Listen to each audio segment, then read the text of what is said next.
আজকে আমাদের টপিক হচ্ছে সেলিং টু বাইজেন্টিয়াম। তার মানে কি বাইজেন্টিয়ামের দিকে যাত্রা, তাই তো?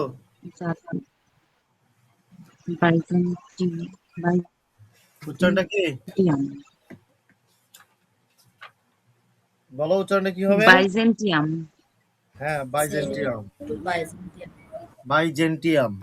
আচ্ছা, ডাব্লিউ.বি. ইয়েটসের এই সেলিং টু বাইজেন্টিয়াম কবিতাটি লেখা হয় 1926 সালে ইয়েটসের জীবনের একদম শেষ পর্বে, যখন তিনি বয়সে একদম বৃদ্ধ, প্রবীণ এবং শারীরিকভাবে দুর্বল হয়ে পড়েছিলেন।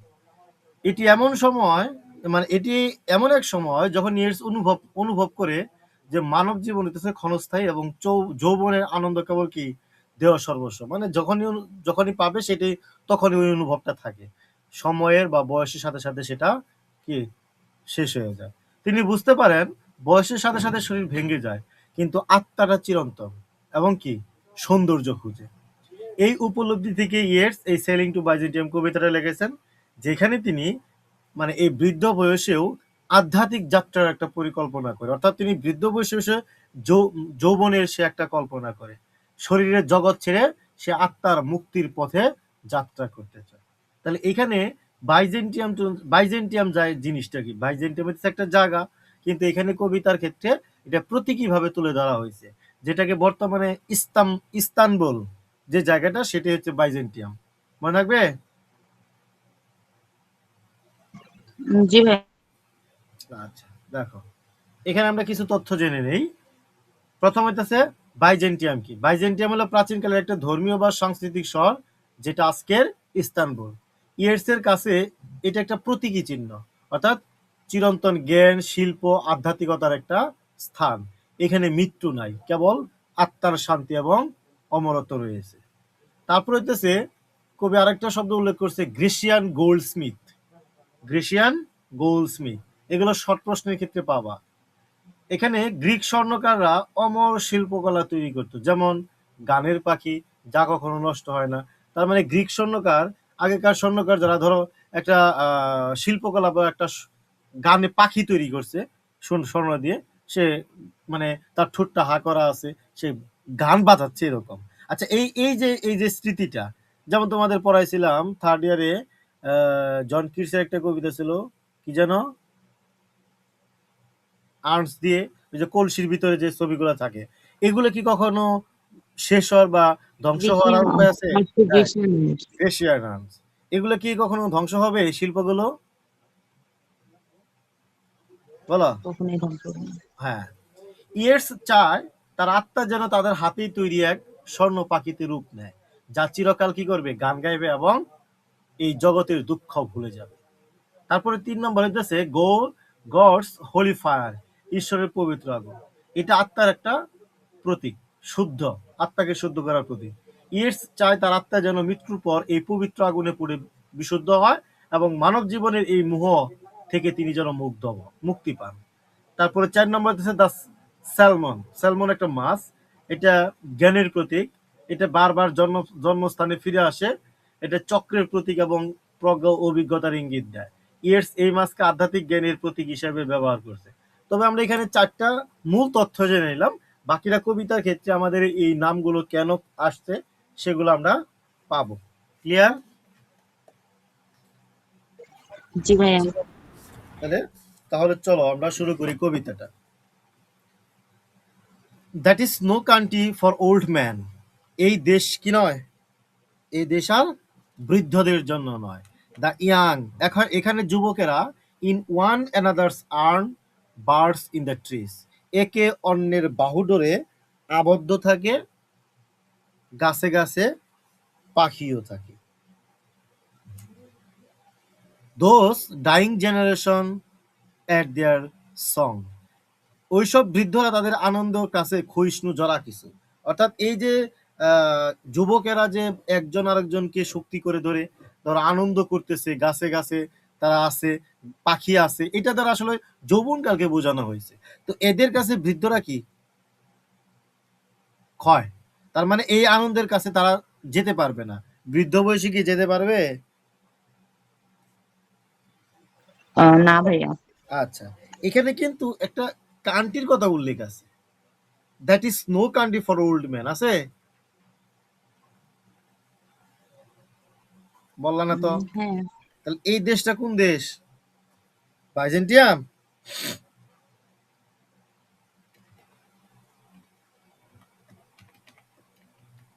বলো কোন ভাইয়া বুঝি দেশ? নাই, আবার একটু বলেন। That is no country for old man. কবি বলতেছে যে এই দেশ আর বৃদ্ধদের জন্য নয়। কোন দেশকে বোঝানো হয়েছে? বাইজেন্টিনিয়াম না না না, আরে কবি তো, ইস্তাম্বুল কি? না না না না, আরে এখানে কবিতার নাম, লাইন হইতেছে, কবিতার নাম হইতেছে সেলিং টু বাইজেন্টিয়াম। বাইজেন্টিয়ামের দিকে যাবে, বাইজেন্টিয়ামের দিকে যাত্রা করবে, তাহলে তো একটা দেশে অবস্থান আছে। তো এটা কোন দেশ? আয়ারল্যান্ড। কোথায়? আয়ারল্যান্ড। হ্যাঁ। তো কবি বলতেছে যে এই আয়ারল্যান্ড আর বিদ্যুতের জন্য নয়। এখানে যুবকেরা একজন আরেকজনের বাহু ডোরে থাকে, গাছে গাছে যৌবন পাখি, ওইসব বৃদ্ধরা তাদের আনন্দের কাছে ক্ষয়িষ্ণু জরা কিছুর মতো। The salmon falls, the mackerel crowded seas, তাদের জন্য এই স্থান কেবল তুচ্ছ স্যামনের, তুচ্ছ ম্যাকারেল মাছের পচা সমুদ্র। এখানে একটা দেখো একটা শব্দ আছে, তা আগে বলে যাই। ডাইং জেনারেশন আছে, জি। বলো। এখানে কেন জানি ড্রাইং জেনারেশন দ্বারা কি বোঝানো হয়েছে? ক্ষয়িষ্ণু বা মৃত পায়। এখানে ডাইং জেনারেশন বোঝানো হইতেছে যে ডাইং মানে ক্ষয় হওয়া বা কি হওয়া, মৃত পায়। এখন মৃত্যুর দিকে মানে মারা যাবে যাবে, তাহলে এইটা কি বৃদ্ধকাল না? জি। তাহলে ডাইং জেনারেশন তো মানে আমরা বুঝি যে কোন জেনারেশন চলতেছে, ইয়াং জেনারেশন। এখন ডাইং জেনারেশন দ্বারা বোঝানো হইতেছে কাদেরকে তাহলে? যুবকদের না বৃদ্ধদের? বৃদ্ধদের। বৃদ্ধ। আচ্ছা, এটা এটা মাথায় থাকলেই ঠিক চলবে।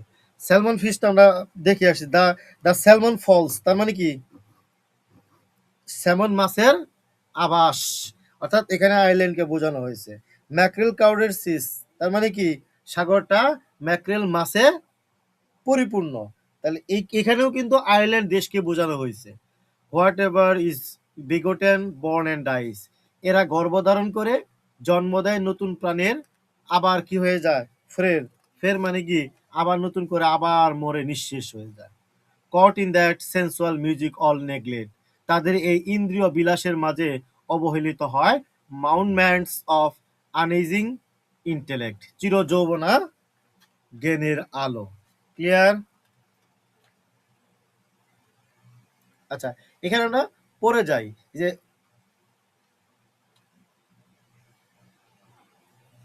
আনএজিং আনএজিং ইন্টেলেক্ট, চির যৌবনা জ্ঞান, তার মানে কি?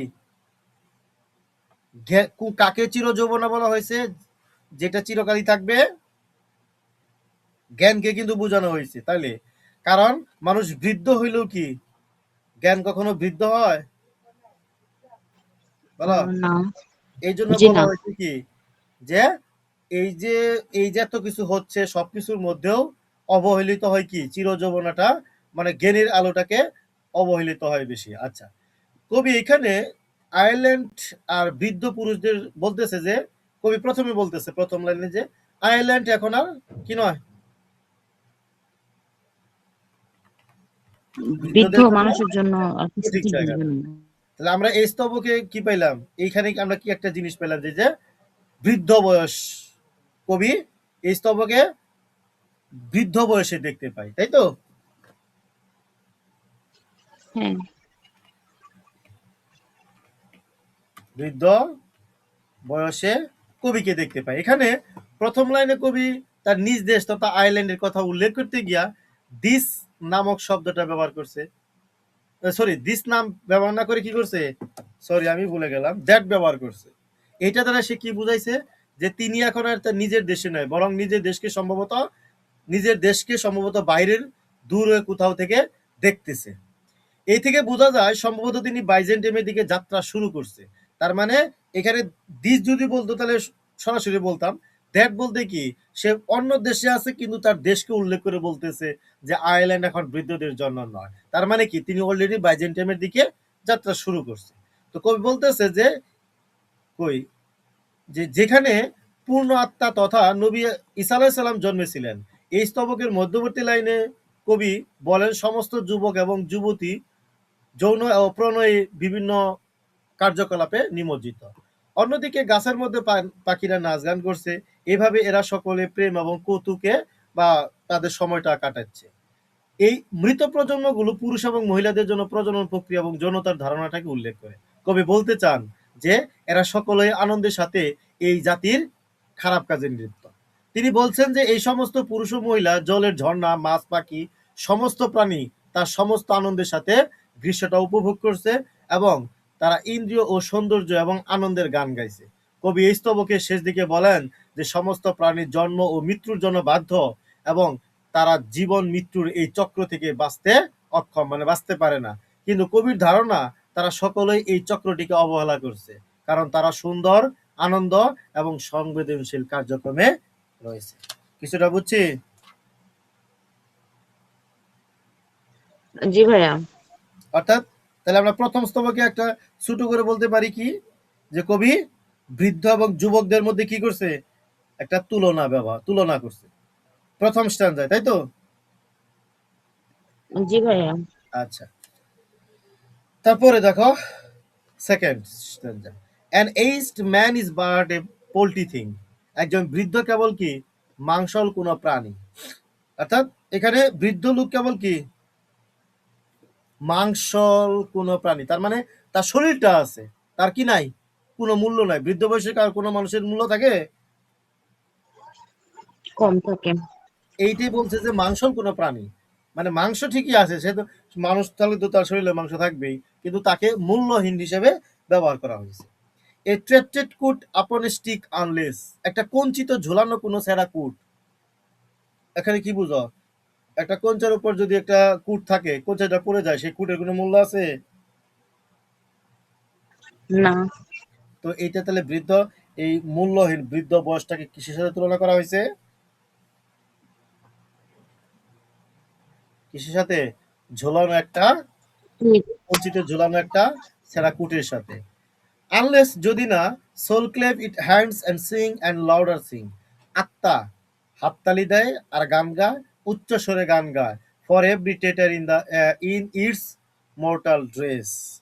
এখানে তোমার সল ক্লেভ মানে কি, কি বোঝানো হয়েছে? সল ক্লেভ আত্মা আত্মার তালি হাততালি, হাততালি। আত্মার হাততালি।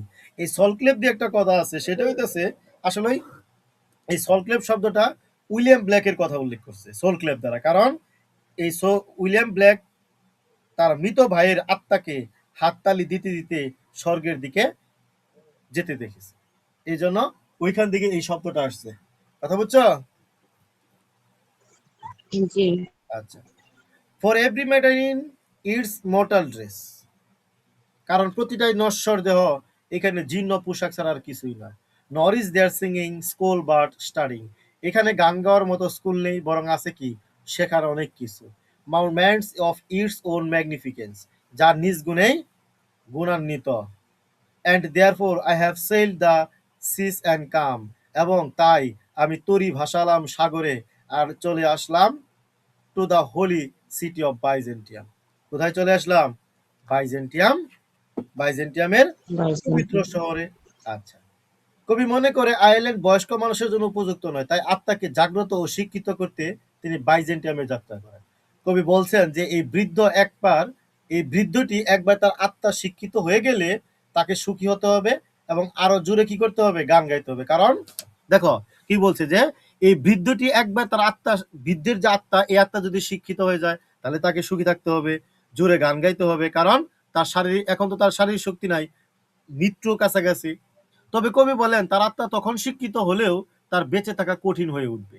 তিনি বলছেন যে এই আয়ারল্যান্ডে আত্মার শিক্ষাটা কঠিন, কারণ এই দেশে আত্মাকে শিক্ষিত করার মতো কোনো উপযুক্ত বিদ্যালয় নেই, কারণ তারা এই জাতীয় মহৎ কাজে জড়িত নয়, বরং তারা নিজেদের গুরুত্ব বেশি দেয়। তাই কবি আত্মাকে শিক্ষা দেওয়ার অভাব নিয়ে শোক প্রকাশ করেছে।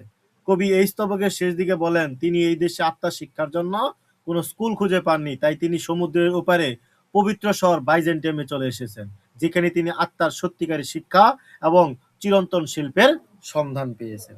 ক্লিয়ার? জি ভাইয়া। এটা কত নম্বর স্ট্যান্জা? এটা ছিল দুই 2 নাম্বার। নাম্বার। আচ্ছা 3 নাম্বার দেখো। O says standing in God's holy fire, ও হে ঈশ্বরের পবিত্র আলোয় আলোকিত মনীষীরা, as in the gold mosaic of a wall, স্বর্ণমণ্ডিত হয়ে আসে যারা দেয়ালা অঙ্কিত হয়, come from the holy fire, perne বা প্যার্ন ইন এ জায়ার, পবিত্র আগুন থেকে বেরিয়ে এসো, চলে আসো সুতার বন্ধন থেকে, and be the singing master of my soul, এসো আমার আত্মা পরিশোধনের গান শেখার গুরুতে হও পরিণত, consume my heart away sick with desire, আমার হৃদয়কে হরণ করো যে হৃদয় শত আকাঙ্ক্ষায় হয়েছে জীর্ণ, and fastened to a dying animal, যা মৃতপ্রায় প্রাণী কোনো চলছে দ্রুত বিনাশের বা ধ্বংসের দিকে, it knows not what it is and gather me, যা জানে না তার কি করা উচিত, আমার সেই সত্তার সব উপাদান একত্রিত করে ইনটু দ্য আর্টিফিক অফ ইটার্নিটি, অসীমত্বের সন্ধানে। কিছু বুঝছো? কিছুই বোঝো নাই। দেখো, কবিতার এই না। স্তবকে কবি বাইজেন্টিয়াম শহরে প্রবেশ করছে, যেখানে তিনি দেখতেছে যে অনেক মহাজ্ঞানী সাধক সবগুলো কি হয়েছে, পবিত্র আগুনে দাঁড়িয়ে আছে। তাই তিনি তাদেরকে সম্বোধন করে বলছে যে হে মনীষীগণ, ঋষিগণ, তার মানে ওই সাধুগুলাকে সবগুলোকে কি সম্বোধন করছে, ঋষিগণ বলে। তিনি বলছেন যে এই ঋষিরা পবিত্র ও আগুনের সোনার মোজাইক কার্যের মানব মূর্তি হিসেবে দাঁড়িয়ে আছে। কবি এই ঋষিগণকে পবিত্র আগুন থেকে সরে এসে একটা চক্রে ঘুরতে বলেন, যাতে তারা কি, যাতে তার আত্মা শিক্ষা লাভ করতে পারে। মানে এই মহাজ্ঞানী বা সাধুজ্ঞানকে বলতেছে যে আপনারা ফিরে আসেন, আমার চতুর্দিকে ঘুরেন বা চক্র দেন। তিনি চান এই ঋষিগণ তার আত্মার নেতা হোক এবং পবিত্রতার জন্য তাকে নির্দেশনা দেয়। কবি সাধুদের কাছে প্রার্থনা করেন যেন তার হৃদয়কে সমস্ত মনস্তাত্ত্বিক খারাপ যত কাজ, কামুক বাসনা থেকে যেন পরিশুদ্ধ করে দেন। তিনি বলছেন যে তার হৃদয় এই পার্থিব আনন্দ নিয়ে অসুস্থ, তাই সাধুরা এসে তার অন্তরকে পবিত্র করতে পারেন। কবি স্পষ্টভাবে বলছেন যে তিনি প্রাণীর পবিত্রিতে নিমজ্জিত এবং তার সমস্ত আকাঙ্ক্ষা প্রকৃতিতে পাশবিক নির্যাতিত, তাই সে শুদ্ধ মানুষ হতে চায়। কবি তার হৃদয়কে উল্লেখ করে বলছেন যে তার হৃদয়ের বাস্তবতা এবং কোনো সারাংশ বা সংক্ষিপ্ত নাই। তাই তিনি বলছেন পার্থিব বিষয়গুলো তার হৃদয়কে কলুষিত করছে এবং এখন তার কি করা উচিত সেটাও অজানা, সে জানে না। এই জন্য সে শেষের দিকে এসে বলেন তিনি এক ধরনের অমর শিল্পে পরিণত হতে চান। অর্থাৎ কবি জন্ম ও মৃত্যুর চক্র থেকে বাঁচতে চান এবং তিনি কি করতে চান, স্থায়ী হতে চান। আর স্থায়ী হতে গেলে কি করতে হবে, অমর হয়ে থাকতে হবে। ক্লিয়ার? তাহলে আমরা 3 নম্বর প্যারায় আসি, কি জি পাইলাম যে ভাইয়া। কবি তৃতীয় প্যারায় এসে পাইলাম কবি ইতিমধ্যে বাইজেন্টিয়াম চলে গেছে এবং ঋষিগণকে ডেকে কি করতেছে, ঋষিগণকে ডেকে ডাকতেছে বা সম্বোধন করতেছে, কারণ তার আত্মাকে যেন পরিশুদ্ধ করে দেয়। এটার জন্য তো তিনি প্রার্থনা করেন। ক্লিয়ার? জি তারপর ভাইয়া। 4, once out of nature I shall never take, যদি দেহ ছেড়ে চলে যায় একবার কখনো নিতে পারবে না সে আগের স্থান। দেহ বা আত্মা যেটাই বলো। My bodily from my bodily from any natural thing, কোনো নশ্বরদের উপাদানে, but such from as Grecian goldsmith may, বরং আমার আত্মায় যেন গড়া হয় গ্রীসের স্বর্ণাকারে তৈরি। তাহলে এখানে পাইছি, বলো, গ্রিসিয়ান গোল্ডস্মিথ। গ্রিসিয়ান গোল্ডস্মিথ দ্বারা, গোল্ডস্মিথ। হ্যাঁ, গ্রিসিয়ান গোল্ডস্মিথ মানে কি, গ্রিস মানে গ্রিকদের, গ্রিকদের একজন স্বর্ণকার, অর্থাৎ প্রাচীন গ্রিসে এমন স্বর্ণকার ছিল যারা এমন পাখি তৈরি করতে পারতো যেটা মনে হয় যে সেই পাখি কথা বলতেছে, এমন শিল্প তারা তৈরি করতে পারতো। তারপরে বলতেছে ও হ্যামার্ড গোল্ড অ্যান্ড গোল্ড ইনামলিং, হ্যামার মানে কি, হাতুড়ি দিয়ে যে পিটায়, হ্যামার আমরা বলি না, সেটা। অর্থাৎ এখানে বলতেছে যে পেটা সোনায়, মানে সোনাকে পিটিয়ে মুক্ত খচিত করে কোনো পাখি, মানে সোনাকে পিটায় পিটায় খাঁটি বানায় তারপরে পাখি তৈরি করে। টু কিপে ড্রসি এম্পায়ার এওয়েক, যে তন্দ্রালু মহারাজকে গান শুনিয়ে জাগিয়ে রাখে রাত ভর, অর সেইট আপনে গোল্ডেন বু টু সিং, অথবা সোনার ডালে বসানো থাকে গান গাওয়ার তরে, to lords and ladies of Byzantium, বাইজেন্টিয়ামের সুধীজনদের শোনাতে, of what is past or passing or to come, অতীত, বর্তমান ও ভবিষ্যতের বিষয় নিয়ে গাবে গান। তার মানে কবি এখানে বলতেছে যে তিনি পরিশুদ্ধ হয়ে গেলে, মানে আত্মার পরিশুদ্ধ হয়ে গেলে এবং মৃত্যু ও জন্মের চক্র থেকে রক্ষা পেলে তিনি সমস্ত পার্থিব বিষয়গুলো তার থেকে সম্পূর্ণ ছিন্ন করে দিবেন। কারণ এগুলো তার হৃদয়কে কি করছে? পার্থিব যত বিষয় আছে সবগুলো তার হৃদয়কে কলুষিত করে দিছে। কবি বলছেন যে একবার পরিশুদ্ধ হয়ে গেলে তিনি সোনার পাখির মতো হয়ে যাবেন। তিনি এমন একটা রূপ নিতে চান যা সোনার তৈরি বা সোনার কারুকাজে অলঙ্কিত। গ্রিক স্বর্ণকাররা যেমন একটা সোনার পাখি তৈরি করতে পারেন, যে পাখি সম্রাটকে জাগিয়ে রাখার জন্য গান গাইবে, তেমনই একটা রূপ তিনি নিতে চান। অর্থাৎ তিনি সোনার পাখির মতো শিল্পের একটা অংশ হতে চান। কবি চান তিনি যেন চিরন্তনতার একটা সোনা, অর্থাৎ চিরন্তন, যেটা আজীবন থাকবেই, যে শিল্প অমর, সেই সেরকম শিল্পের একটা সোনার পাখির হয়ে বাইজেন্টিয়ামের রাজদরবারে সোনার ডালে যেন তিনি বসে থাকেন। সেখানে তিনি অতীত, বর্তমান ও ভবিষ্যৎ সব সময়ের গান গাইবেন বাইজেন্টিয়ামের রাজা রানী এবং অভিজাতদের জন্য। কারণ রাজদরবারে কি অতীত, বর্তমান, ভবিষ্যৎ, তিনি যদি অমর থাকেন, ধরো একটা তোমাদের বাসায় একটা যে কোনো একটা জিনিস আছে 20 বছর আগে, তাহলে তুমি দেখো নাই, তাহলে ওইটা কি অতীতও আছে না, বর্তমানও আছে। অর্থাৎ রাজদরবারে অতীত থাকে, বর্তমান, ভবিষ্যৎ, অর্থাৎ একটা করে প্রজন্ম আসবে, সেটা অতীত হয়ে যাবে, বর্তমান হবে, পরে ভবিষ্যৎ হবে। ভবিষ্যতে কি হবে? তো কবি বলতেছে যে আমি সোনার পাখি হয়ে বাইজেন্টিয়ামের রাজদরবারে সোনার ডালে বসে থাকবো, এবং আমি কি করব, সেই রাজা রানী অভিজাতদের যে অতীত, বর্তমান, ভবিষ্যৎ, সেটার জয় গান গাইবো। তবে এই গান হবে নশ্বর মানুষের ইন্দ্রিয় সুখময় গানের মতো নয়, বরং তিনি গাইবেন চিরন্তন জ্ঞান ও অমর বুদ্ধির স্থিতিস্তম্ভের গান, যা কখনো পুরনো হয় না এবং যা কখনো ক্ষয়ও হয় না।